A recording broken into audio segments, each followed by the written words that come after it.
Саламатсызбы, урматтуу көрүүчүлөр, сиз менен Айбар Султангазиев. Бүгүн биз 24 март жөнүндө сүйлөшөбүз. Бул күнү дүйнө боюнча кургак учук оору менен күрөшүү күнү болот. Биз менен бүгүн 3 конок сизди тааныштырып кетейин. Биринчиден биз менен улуттук фтизиатриянын борбору Абдулат Саматович Кадыров. Саламатсызбы? Саламатсыз.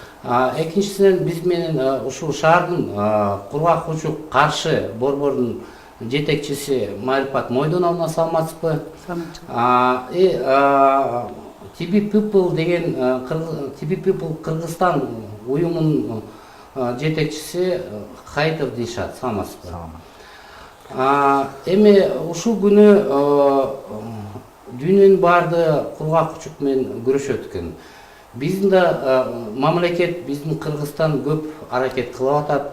Ошол боюнча биз эң биринчи сөздү Абдулат Саматовичке берели.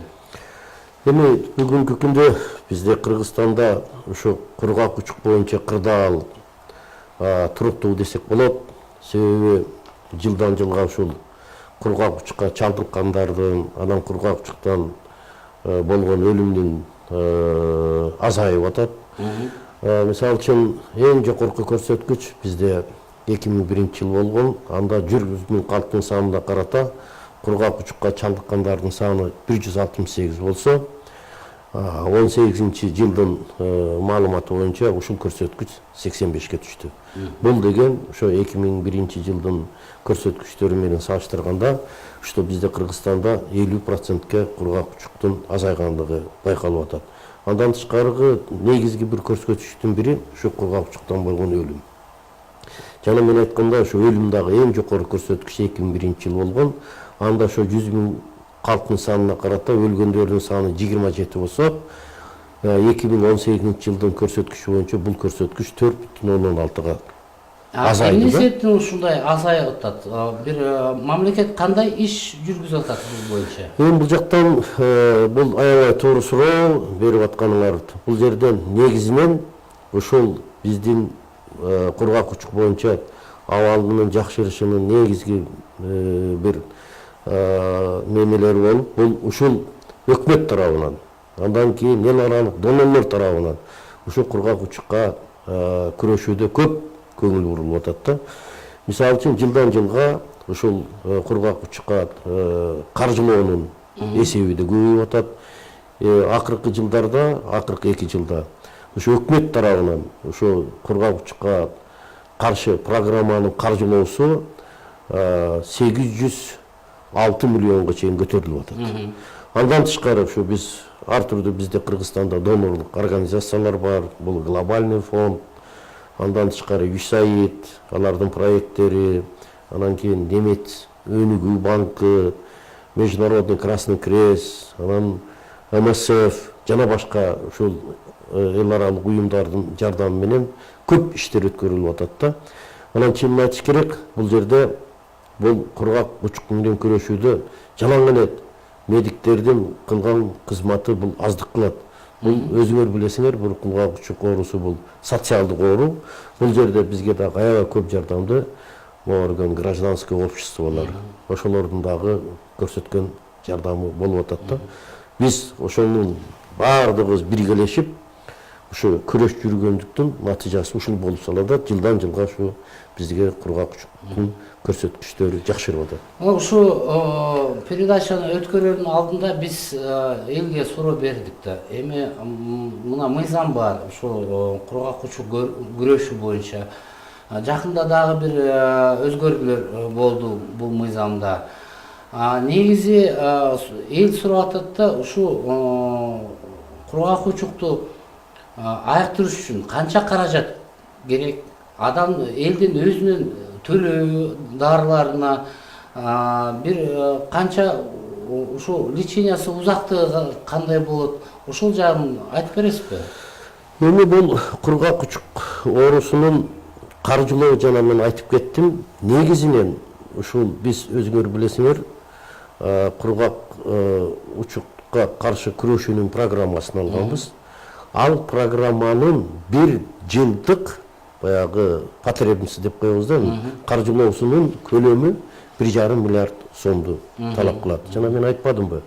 Өкмөт тарабынан жылга 800 миллиондон ашык акча болуп атат. Калган бардык каржылоо эл аралык уюмдардын, основном жанагы глобальный фонд, анан кийин USAID проекттери жана башкалар менен каржыланып атат.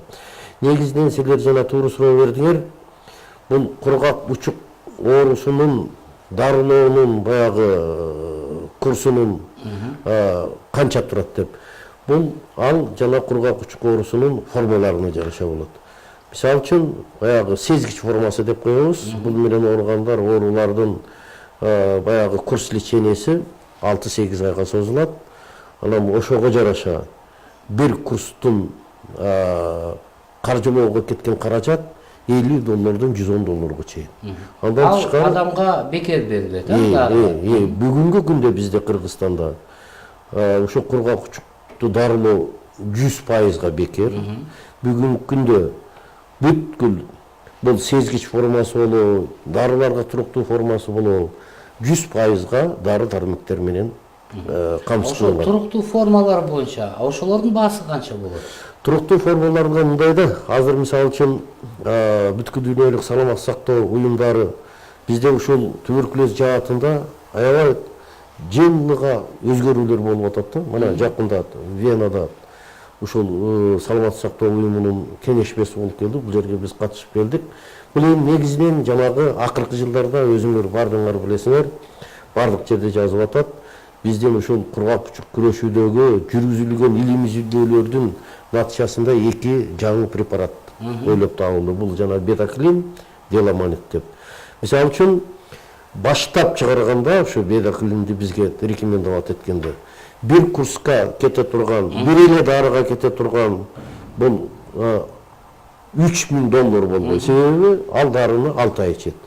Анан бүткүл дүйнө жүзүндөгү бардык өлкөлөрдүн алар суранычты, себеби ар түрдүү өлкөлөр бар. Кээ бирлери экономикалык жактан өнүккөн, кээ бирлери жарты, анан аябай эле жарты жашаган Африкада. Анан биз анан суранып, бүгүнкү күндө мен ошол Венадагы совещанияга катышып келдик.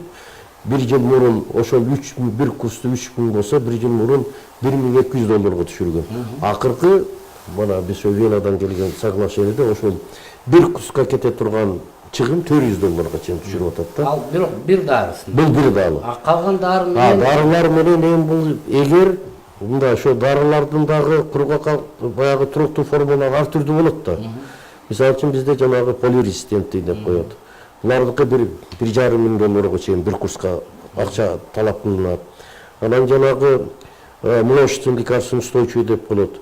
Булардыкы $3000 $5000 чейин. Анан кийин жанагы широкий лекарственно устойчивость деп. Алардыкы $800.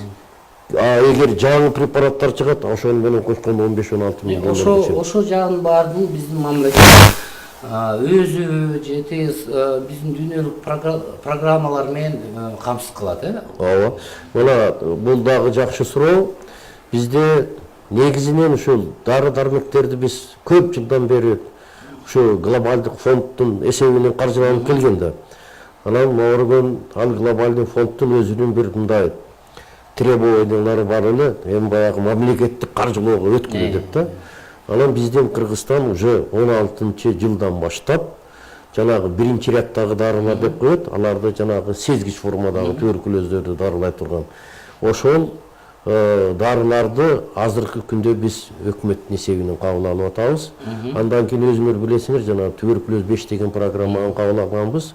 Ошондо ушу глобалдык фонддун баягы требованиясы боюнча биз Кыргызстан 18-жылы биздин жалпы жана экинчи ряд баягы дарыларды туруктуу формадагы ооруларды дарылоочу дарылардын Кыргызстандын баягы потребности канча болсо, ошонун 15%-ны өкмөт тарабынан каржылансын деп. Биз өткөн жылы ушул багытта өкмөт бизге жалпысынан 32 миллион акча бөлүп берди. Ошонун 20 миллионуга биз жанагы биринчи ряддагы препараттарды сатып алып, 12 миллионго биз жана экинчи ряддарды алдык. Биз аны эсептедик, бул 15% түзөт. Мына быйылкы эмки жылга биз азыр өкмөттөн дагы 18 жылғы 10%, 19 жылғы 15%. Бүйім дағы біз өкіметтен сұрандық, біз ғана кече ғана ушул фондсты бізде ушул договорға қол қойдық. Бұл бойынша дағы 15%-ға бізге уже қаржылауыны бізге чечи берді. Анан 20 жылға ушул қаржылауды екінші рядтың дарыларын алудағы қаржылауды біз 20%-ке чейин жеткіреміз.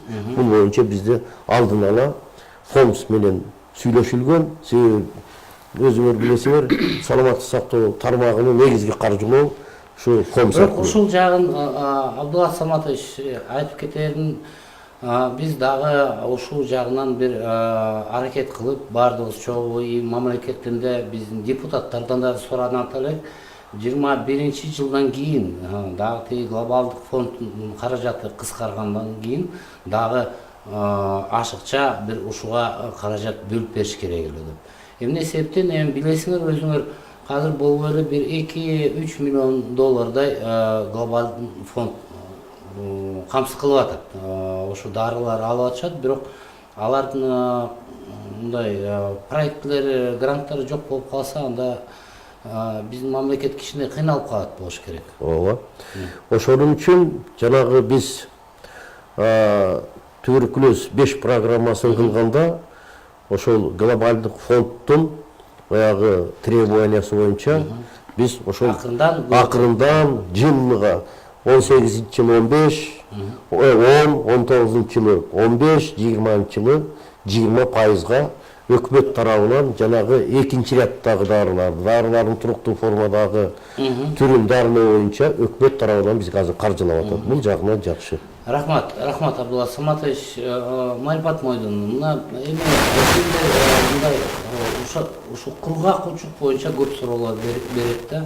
Мен мындай шаарда жүрсөм, же базарга барсам, же магазинге барсам, ошо жугабы кургак учук, же жугушпаш үчүн эмне кылыш керек деген суроолор берип атат да.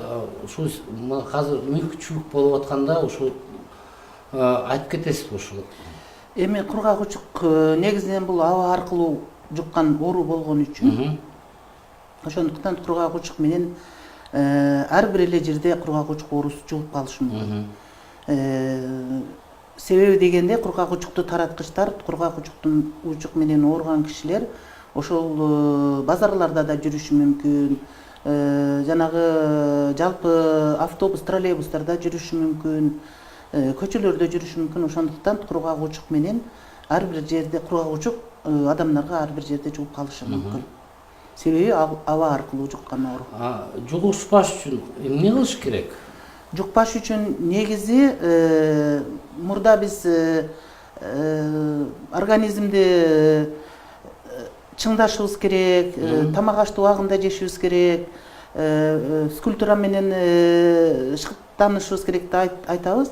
А негизги азыркы мезгилде ушу бүткүл дүйнөлүк саламаттык сактоо уюмунун көрсөтмөсү менен эң негизгиси биз ооруп калган адамдарды, кургак учук менен ооруп калган адамдарды өз убагында таап дарылашыбыз керек да.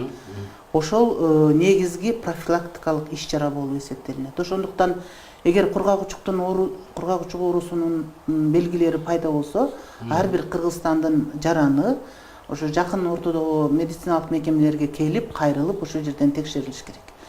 Ошо кантип таанылат? Адам ошо кургак учук менен ооруп калган, кантип билсе болот? Кургак учуктун белгилери негизинен кургак учук эки түргө бөлүнөт. Бул кургак учук, өпкө кургак учугу, өпкө туберкулезу жана башка органдарда жабыркайт да. Бир эле өпкө менен өпкө кургак учук эмес, башка оорулар, сөөк, бөйрөк, бездер, баш мээ дагы кургак учук менен кургак учук болуп, менингит болуп калышы мүмкүн. Эң негизги ошо кургак учукту таркаткан оорулар болуп, бул кургак учуктун өпкө кургак учук менен ооруган адамдар болот да. Алар болсо экиге бөлүнөт. Кургак учукту айлана чөрүгө какырык аркылуу бөлүп чыккандар, анан кийин кургак учукту какырык менен бөлүп чыкпагандар. Жанагы кургак учуктун таякчасын айлана чөрүгө бөлүп чыккандар эң эң коркунучтуу жугуштуу, эң жугуштуу ошолор болуп эсептелинет. Ошондуктан Анда адам жаныңызда адам жөтөлүп атса, какырыгы чыгып атса, андан качыш керекпи же кандай билсе болот? Ошо жөнөлкө эле бронхит болуп атабы же кургак учук? кургак учуктун башталышы башка жанагы жеңил ОРВИ, ооруз оорулары сыяктуу эле башталып калышы мүмкүн. Ошондуктан эгер жөтөл 2 жумадан ашкан жөтөл болсо, адам алсырап, арыктап, тердеп, тамакка табити жок болуп, анан жанагы күнүмдүк аткарып жүргөн жумуштарын аткарганда ошого чамасы келбей, жөтөл күчөп, жана жөтөлдүн дарыларын ичсе дагы жөтөл улам күчөй берсе, кээде кан түкүрүп калса, сөзсүз түрдө үй бүлөлүк медициналык борборлорго, фельдшерлик акушерлик пункттарга кайрылыш керек да.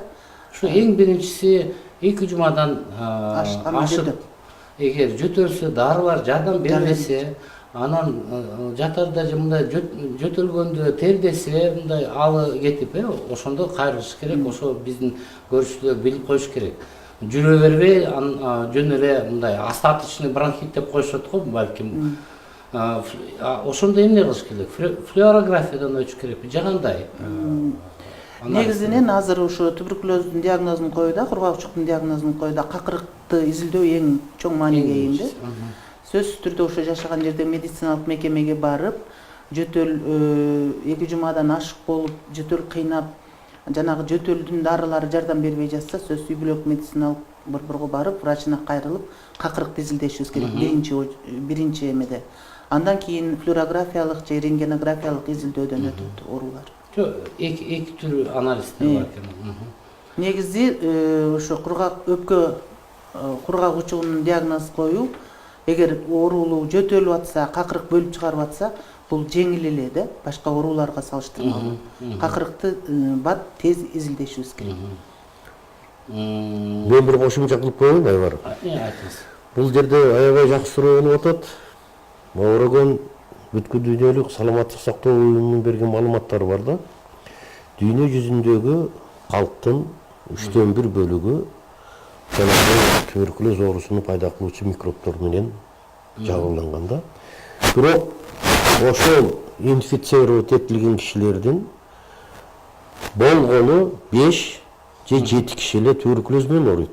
Калгандары оорубайт. Бул жерде суроо пайда болот, эмне үчүн? Бул жерде бардык нерсе ошо кишинин иммундук системасына жараша болот да. Ошол кишинин эгер иммундук системасы жакшы болсо, баягы инфекцияларга баягы күрөшүүчү күч, анда ошол кишилердин организми, эгер организмге ана Марапат Бунтун айтып атпайбы, аба аркылуу жукты деп, жуккан менен ошо болгону жуккан, инфицировать этилген кишилердин болгону 5 же 5 же 7% калган оорубайт. Себеби эгер ошол иммундук система жакшы болсо, организм өзү күрөшүп эле токтотуп коет. Анан баягы 5-7% деген ким? Булар жанагы иммундук системасы начар кишилер. Булар деген кимдер булар? Булар деген бул жанагы иммундук системасы жакшы кишилер, бул жанагы сезгек турмушту жүргүзгөн, жакшы тамак жеп, бул жанагы биздин мигранттар. Мигранттарды билесиңер, кандай условияда жашап, кандай тамактанатанын билесиңер.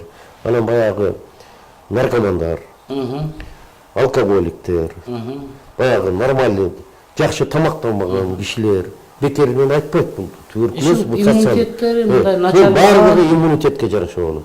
Ошон үчүн 100 кишиден инфицировать этилген кишинин болгону бир 5-6 эле киши. Маршруткага мындай салыштырып көрөлү. Маршруткага ошо ооруп аткан киши жөтөлсө, маршруткада 20 киши отурса, ошонун бирөөнүн эми мындай кээ бир студенттер деле тамак начар ичишет. Акча жетишпей, квартирада турушуп, ошо 20 кишинин ичинен бирөө жугуш, балким көп эле палочка коха деп коебуз, баардыгында бар, бирок ошолордун 20-нын ичинен бирөө ооруп калат, Бирөө өтөт. Себеби бул баягы биз мындай айтканда ачык түрдөгү туберкулез менен ооруган киши 1 жылдын ичинде 15-20 кишиге жуктурушу мүмкүн. Андан кийин мына кээ бир үй бүлөлөр бар.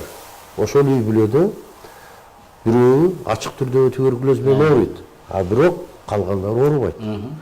Ооруган мен эгер неме болбосо 2005-жылы россиялык окумуштуулар бир илимий иш жүргүздү да. Эмне үчүн бир эле үй бүлөдө жашап, эгер бир источник бар, калганда оорубайт. Себеби баягы ар бир кишиде алар научно доказать этти. Баягы естественный сопротивляемость дейт, инфекция деген да, ошол болот да, ошол сактап калат. Бул биздин жанагы иммундук система. Мисалы үчүн көп үй бүлөлөр бар. Бирөө ооруйт, калгандары оорубайт. Вот ошондой. Биздикилер ойлойт да, эми мындай ошо иммунитет жөнүндө кичине бир сүйлөшүп кетели. Эгер адам ойлойт, мен мындай өзүм бекеммин, мен оорубайм деген, анын сактанбай калышат.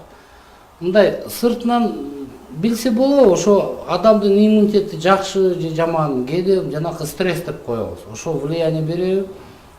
Же башка дагы оорулар, ооруп аткан оорулар влияние береби иммунитетке? Кандай болот?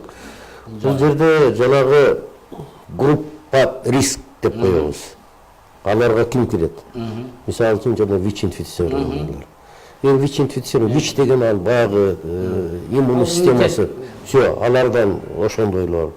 Анан кийин баягы өнөкөт, өп оорулар менен ооругандар.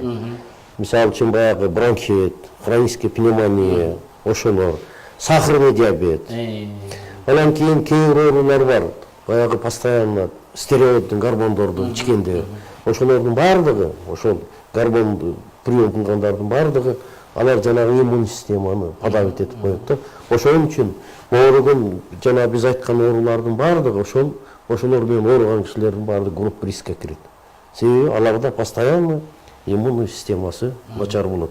Ошол үчүн биз ошол группа рискке киргендерди биз жылына ошол саламаттык сактоо тармагынан ошолорду биз текшертип, мына Марапат Мойдуналары ошолорду жылына рентген өткөрүлөт, флюорографические исследования. Азыр мурдагы Советтер Союзунда сплошной өтпөйт ошол группа рисктерди. Анан экинчиден, эгер ошолорду бир скрининг жүргүзөт, муну бүткүл дүйнөлүк саламаттык сактоо уюму баягы ошол группага киргендер, группа рискке киргендерде скрининг симптому туберкулеза дегендер, ошолорду анан карап туруп болгондорду анан могу биздеги жанагы үй бүлөлүк борборлорго ошолор менен алар заниматься этиш керек да, себеби бүткүл дүйнөлүк саламаттык сактоо уюмунун көрсөтмөсү боюнча баягы первичка деп коебуз, баштапкы медициналык кызмат көрсөтүү,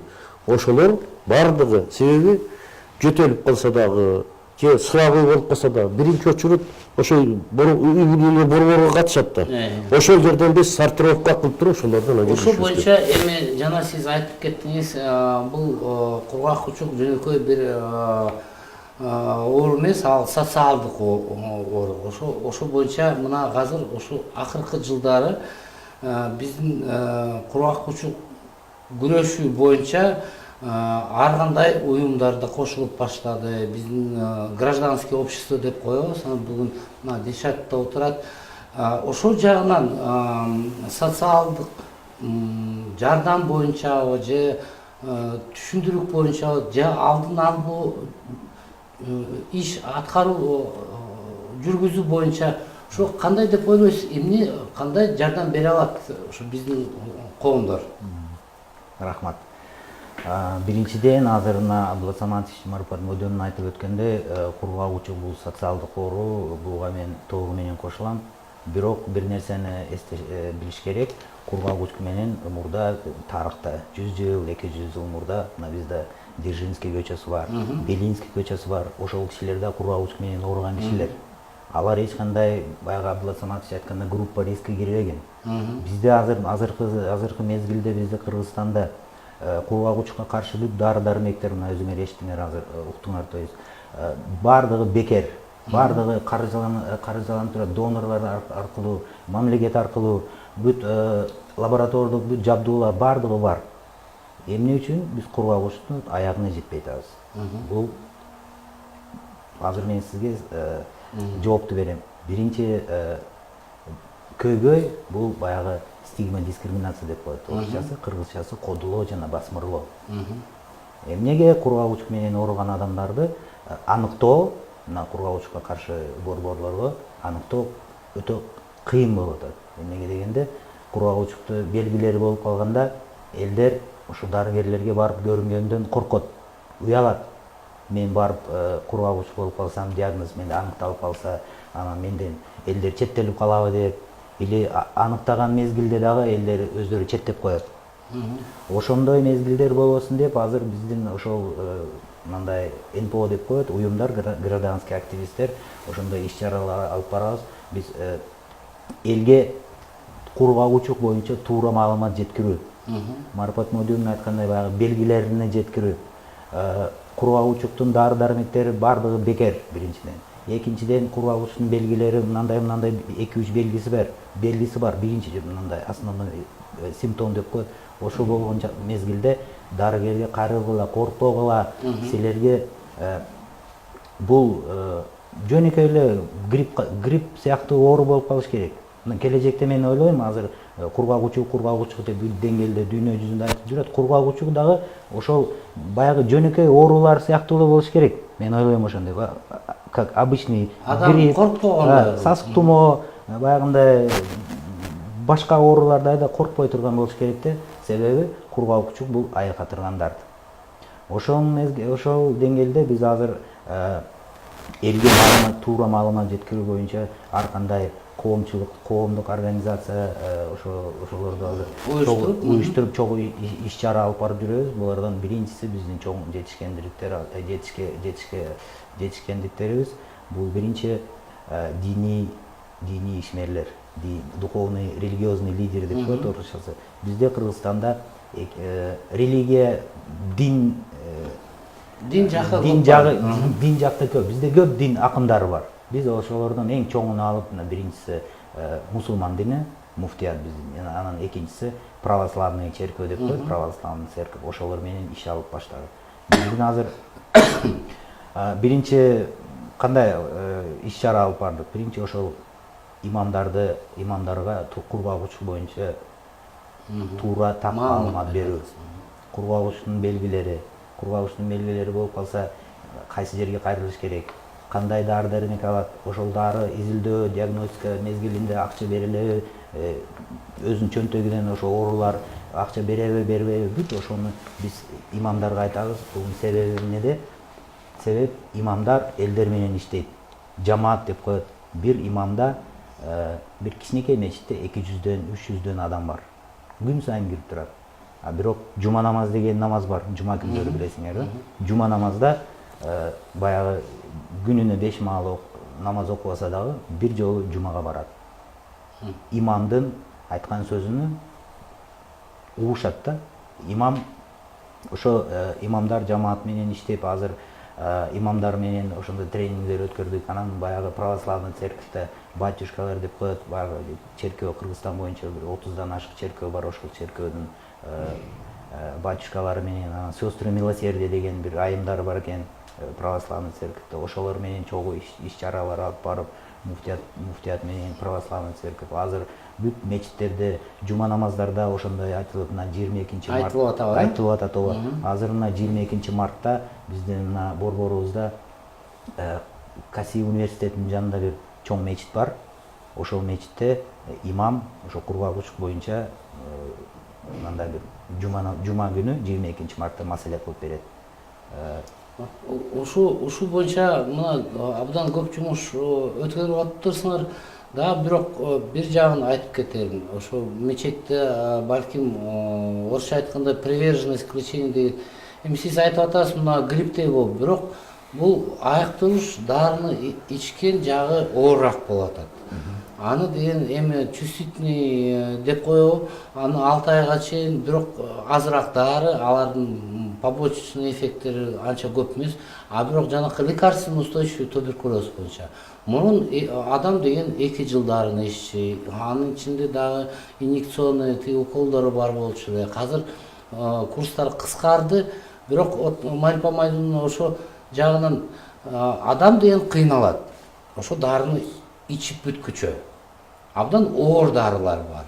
Боорлары көтөрө албайт, бир побочный эффекттер чыгат. Ошол боюнча кандай бир иш жүргүзүп, кандай ооруп аткан адамды көндүрүш керек. До конца тынбай, дарыны тыштабай ичкенге. Кандай деп ойлойсуз? Негизинен азыркы мезгилде мындай стратегия колдонот да, ооруларды дарылааны түздөн түз көзөмөлдөп дарылоо, дот стратегиясы. Ошо түздөн түз көзөмөлдөп дарылоодо мына Дилшат айтып кеткендей, ошондо баягы түшүндүрүү иштерин жакшы жүргүзүшүбүз керек да. Баштап келип диагноз коюлган мезгилде врачтар ошо түшүндүрүш керек. Бул оору айыгат. Бирок бул оорудон айыгыш үчүн жанагы дарыны, врачтар жазган дарыны режимди сактабай аягына чыгышыңыз керек деп. Ошентсе да оору дарылоо курсунун жарымына келгенде кээ бирлер таштап коюшат.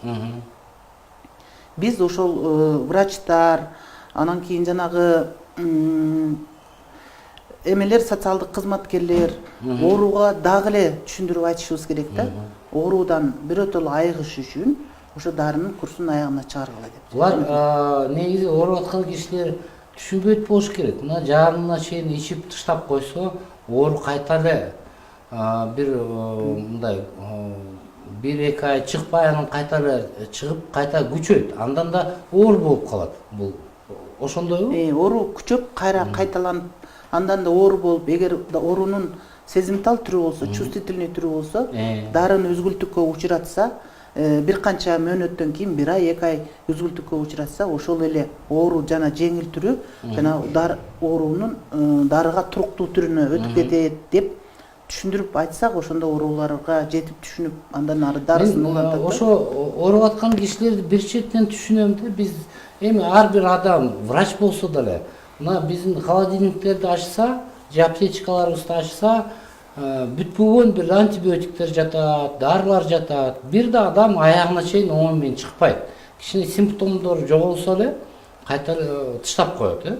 Мындай укол салып атканда бир жери ооруп калат, сайгысы келбей. Эми негизи адам деген ошондой экен.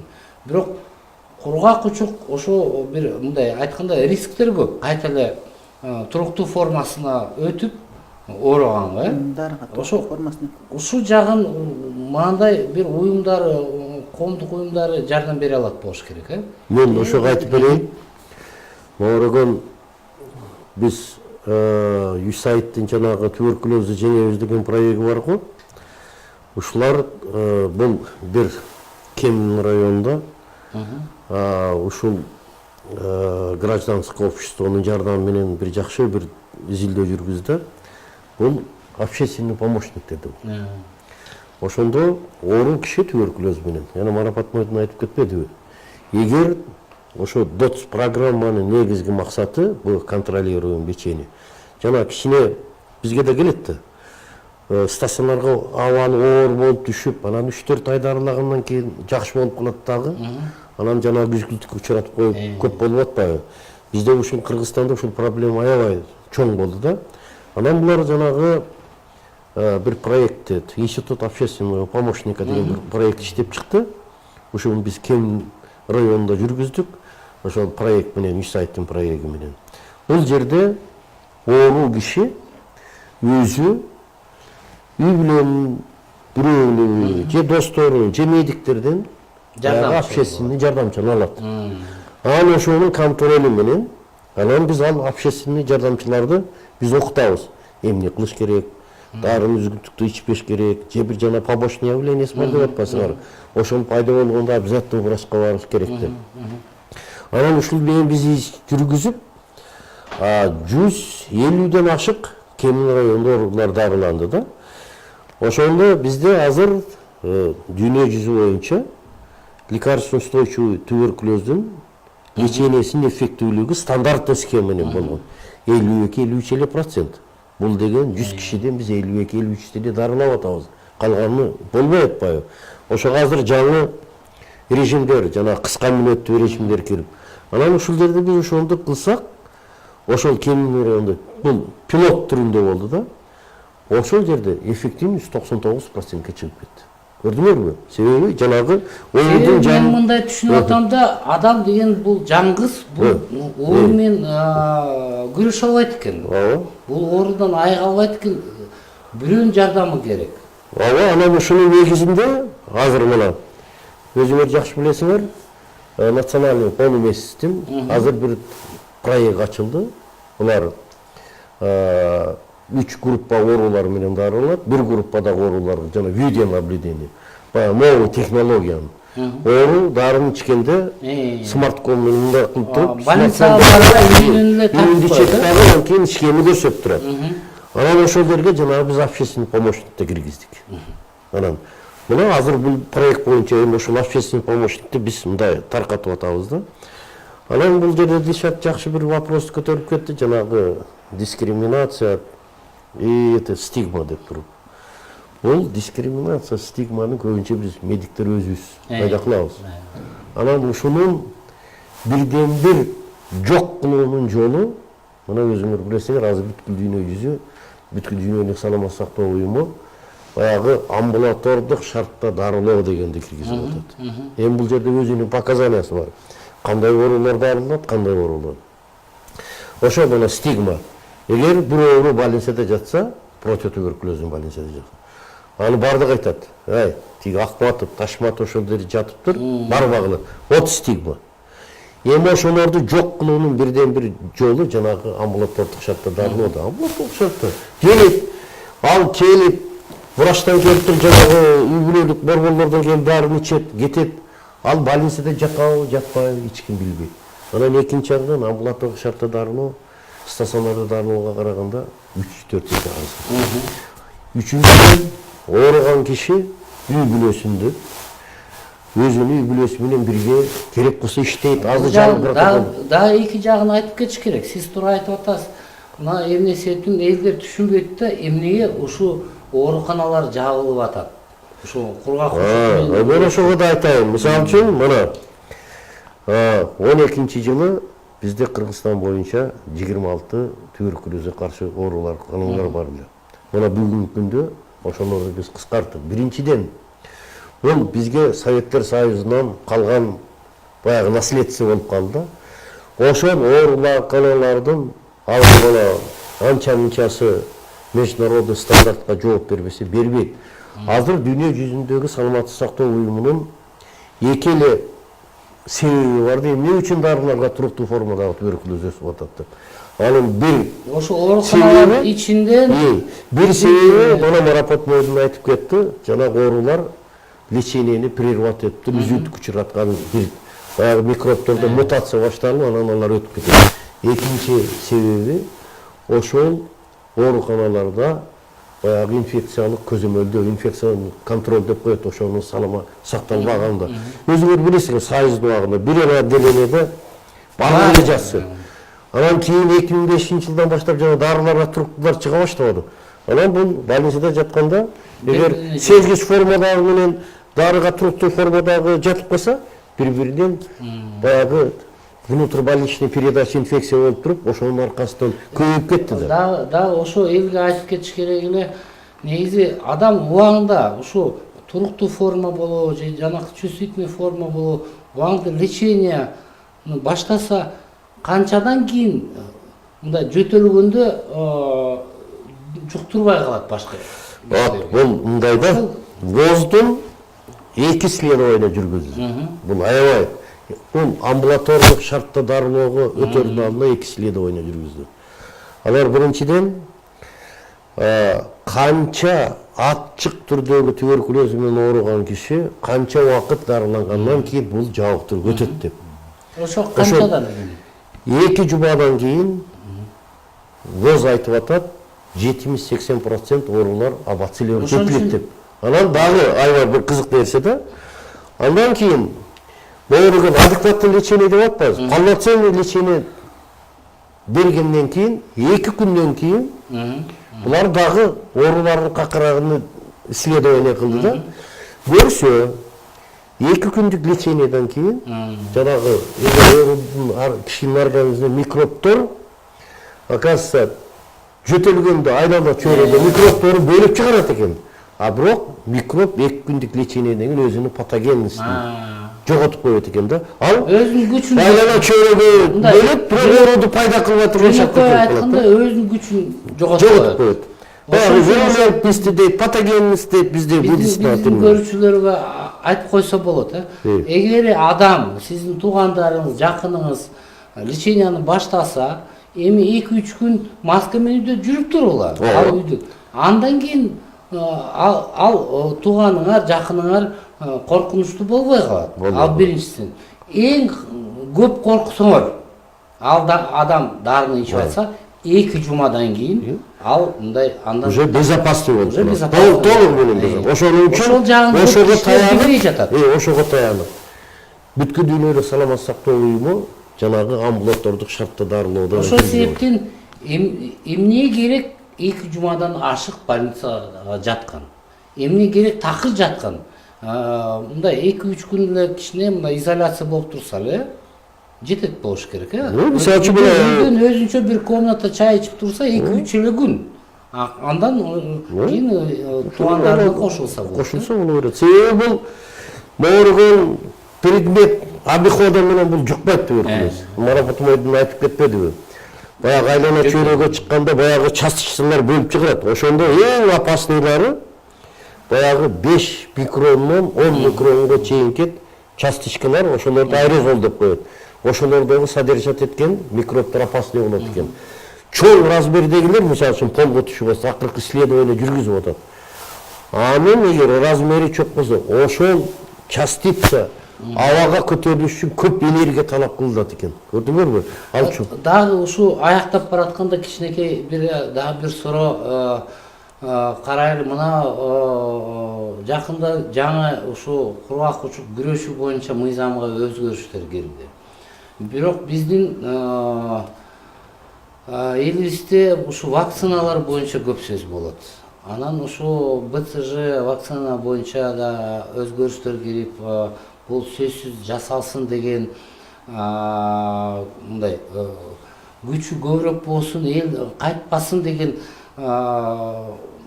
нерселер кирди. Ушул жагынан, ушу вакцина жагынан кандай бир маалымат бересиз элге? Негизинен туберкулезге каршы вакцина бул Сеттер Союзунан бери жасалып келген. Акыркы мезгилдерде этап менен жасалчу да эмеге 2000-жылга чейин. А 2000-жылда жанагы ревакцина кайталап жасаган вакцинацияны алып салып, бир гана бала төрөлгөндө гана БЦЖ вакцинасын жасайт. Бул балага эч зыяны жок. Туберкулезден сактаганга иммундук адам баланын иммундук статусун көтөргөнгө атайын жасалган вакцина. Вакцинанын сапаты кандай? Ошол жөнүндө көп айтышат да, начар болуп, анан тиги бул жакшы иштебей же балага зыян келтирип, ошо сапаты кандай? Каяктан келет бул вакциналар? Акыркы жылдары биз Япониядан алынат, мамлекет тарабынан сатып берилет. Вакцина бекер жасалат. Бала төрөгөндөн кийин экинчи, үчүнчү күндөн кийин жасалат. Анан вакцинанын сапаты, тазалыгы эми алар контролдон өтүп келген, эч кандай бир зыяны жок. Эми Япониянын товарларына биз ишенет болушубуз керек, Ошондой болуш керек. Анан эми жанакы балдардын арасында вакцина жасагандан кийин кабылдап кеткен учурлар болот да. Мисалы үчүн бизде былтыр 23.500 бала төрөлсө Бишкекте, ошонун бирөөсүндө гана эме болгон, кабылдап кеткен да. Без эмеси болгон, безине өтүп кеткен, чоңоюп кеткен. А калгандары кээде кабылдап кетиши мүмкүн, ал техниканы, ушул вакцинаны эме кылганда, сайганда техника бузулуп калса, бул подкожный тери астындагы муздак абсцесс болуп эсептелинет. Андайлар бизде такыр кездешпейт. Бирок вакцинанын реактогенный вакцина болгон үчүн кээде ошол колтук астындагы бездер же моюн жанындагы бездер чоңоюп кетиши мүмкүн. Андай балдарды биз учетко коебуз. Эгер дарылоо керек болсо дарылайбыз, болбосо көзөмөлдөп анан учеттон чыгарып салабыз. Айбар, бул боюнча да көп депутаттар да көп вопросту көтөрүп атат. Ошол производитель, мен ошол өткөндө мен баягы законду караганда мага көп вопростор берген. алардын допустимый процент осложнениясы бар. Ошо японскийдики 0,04.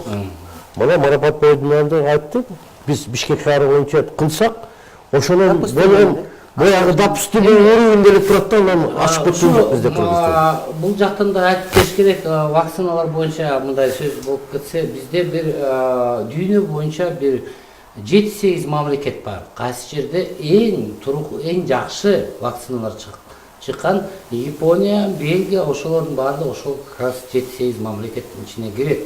Алар буларга жанакы ЮНИСЕФ аркылуу ВОЗдун бир документтен толугу менен бар. Анын иши эң жакшы вакциналар биздин мамлекетке азыр келип атат деп айтсак болот. Ошол жагын эми убактыбыз аяктап баратат. Дишат, ошо сиздин уюмуңуз, анан мына негизи эл менен көп иштейсиңер. Кандай бир сөз айтат элеңер? Ошо кургак учук алдын алуу, оорубаш үчүн. Экинчи, ошо ооруп аткан адамдарга кандай бир совет берет элеңер? Биринчиден айта турганым да, Абдулла Саматович Марапат Модуруна да бир көп жолу айтып өтүп кетти. Бул кургак учук айыга тургандарды. Кургак учуктун белгилери болуп калса, ошо өз убактында барып дарыгерлерге кайрылып, изилдөөдөн өтүп, диагностика деп коет. Дарыны баштагандан кийин аны Таштабай ичиш керек. Таштабай, үзгүлтүккө учуратпай, аягы ошо дарылоо курсуна аягына чейин жеткирип койсо, баягы сезимтал формасы болуп 6 айда айыгып кетет. 2 жыл болсо 2 жылда айыгып кетет. Бул баягы мен башында айтып өтүп кеттим, баягы жөнөкөй эле оору сыяктуу. Грипп менен адам ооруса, сасык тумоо менен бир жумада бутка туруп кетет. Анан бутка тургандан кийин 1 жыл, 2 жыл өткөндөн кийин кишиге эч ким айтпайт сен 1 жыл мурда грипп менен оорugансың деп. Мен азыр мына телекөрүүчүлөргө дагы бир кайрылуу сөзүм бар эле, ошо кургак уч менен ооруп калган адамдар айыккандан кийин дагы ошо ооруп жүргөн мезгилде дагы аларга көмөк көрсөтүп. Мындай эми не обязательно материальный көмөк, психологический көңүлүн көтөрүп, кандайсың? Поддержка, да, жакшысыңбы, ден соолугу жакшыбы, дарылоо курсуң болуп атабы, жакшы, бүгүн дарыны ичтиңби, эртең барасыңбы, маанайың кандай деп бир ооз сурап койсо, баягы бейтаптын маанайын көтөрүп коет. Анан экинчиден бул кургак уч менен ооругандан кийин дарылоо курсу бүтүп, кургак учтан айыккандан кийин 1 жыл, 2 жылдан кийин тиги мындай кол менен көргөзүп, манжа менен көргөзүп, бул кургак уч менен ооруган деп ошондой учурлар болуш керек эмес. Рахмат. Эми Абдулла Саматович, акыркы сөзүңүз мындай кыскача передачабыз аяктап баратат. Мындай деп мен айткым келет да, бул Дилшат туура айтты, кургак учук оорусунан толук айыкса болот. Экинчиден, жанагы бул жакта айтып кетпедим, ушу кургак учук оорусунун алгачкы белгилери пайда болгондо өз убагында кайрылса, баягы кургак учук оорусунун өтүшүп кеткениге эртерээк барып, анан баягы кургак учук оорусунун алгачкы стадияларында мындай диагноз коюлса, бул врачтарга дагы дарылоого жакшы болот да. Ошон үчүн бүгүнкү күндө айтыш керек, бизде Кыргызстанда ушул кургак учук дарылоо боюнча бардык шарт бар, лабораториялар бар, дарылар бар. Дарылар бар, дарылар бекер. Бекер, бардыгы бекер. Анан эң негизгиси, жанагы айтпадыкпы, белгилери пайда болгондо өз убагында кайрылыш керек. Анан ал диагноз койгондон кийин дарыны үзгүлтүктө учуратпай, акырына чейин жексе, бул туберкулез оорусуну келечекте мен ойлойм өтө жеңсе болот. Рахмат. Ошо менен биз бүгүнкү талкуубузду аяктайлы. Рахмат сизге келгениңизге.